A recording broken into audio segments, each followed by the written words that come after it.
आज जो है बड़ा ही अफसोसनाक वाक़या पेश आया। मक्का से मदीना जाने वाली जो उम्रे के लिए गए थे पैसेंजर्स ज़ायरीन की बस जो है उसका एक्सीडेंट हुआ और एक्सीडेंट होके सारी बस जल गई।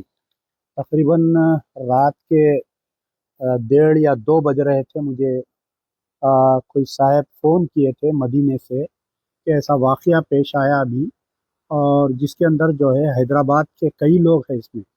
सुबह आते आते ये मालूम हुआ कि 42 पिलग्रिम्स जो गए थे सारों के सारे जल गए। और हैदराबाद की 2 ट्रैवल एजेंसीज है, fly zone tours and travels, Mecca हज और उम्रा टूर्स एंड ट्रैवल से ये लोग गए थे। और हैदराबाद के इसमें अभी तक आइडेंटिफाई जो है 22 लोग हैं, क्योंकि सारी बस जल गई। तकरीबन बॉडीज़ जो है बियॉन्ड रिकग्निशन है, बॉडीज़ को भी नहीं पहचाना जा रहा है। तो सबसे पहले जैसे ही मुझे इत्तला मिली, मैं डॉक्टर सुब्रमण्यम जयशंकर साहब को ये ट्वीट करते हुए हम इत्तला करे हैं कि इसमें जो है जल्द से जल्द इंडियन एम्बेसी इन रियाद और इंडियन कौंसलेट इन जिद्दा को एक्टिव करिए। साथ ही Indian embassy doctor Subrahmanyam Jaishankar साहब का भी स्टेटमेंट आ चुका है इस वाक़े के ऊपर।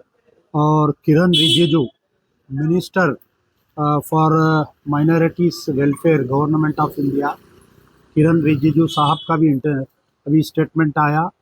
और Indian embassy Indian consulate in Jeddah ये केस को डील कर रही है। वो लोग अपने ट्विटर के ज़रिए, फेसबुक के ज़रिए टोल फ्री नंबर और व्हाट्सअप नंबर भी दिए हैं वो लोग। इसमें और एक बात यह है कि गवर्नमेंट ऑफ तेलंगाना से भी हम रिक्वेस्ट किए कि यहाँ पर हज हाउस में इमीडिएट एक हेल्प सेंटर फॉर्म करिए, ताकि उनके जितने भी रिश्तेदार को सही करेक्ट इन्फॉर्मेशन नहीं मिल रही थी।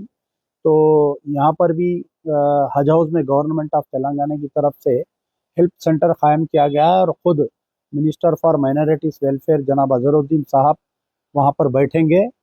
और हमारे चेयरमैन टिमरिस जनाब फ़हीम कुरैशी साहब भी वहाँ पर मौजूद रहेंगे, ताकि वो गवर्नमेंट से और Indian embassy in Riyadh, Indian consulate in Saudi Jeddah से कम्युनिकेट करके यहाँ पर जो हैदराबाद में उनके रिश्तेदार है उनको ये तमाम इतला देंगे। बड़ा ही अफसोसनाक वाक़या है। मजलिस बचाओ तहरीक की तरफ से इन तमाम लवाकिन के रिश्तेदारों के गम में हम हिस्सा लेते हैं।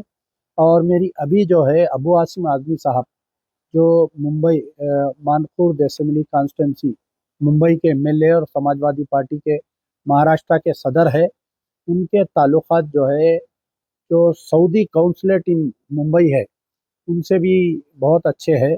क्योंकि कई बॉडीज़ ऐसे जल गए हैं कि हम यहाँ पर ला नहीं सकते वो बॉडीज़ को।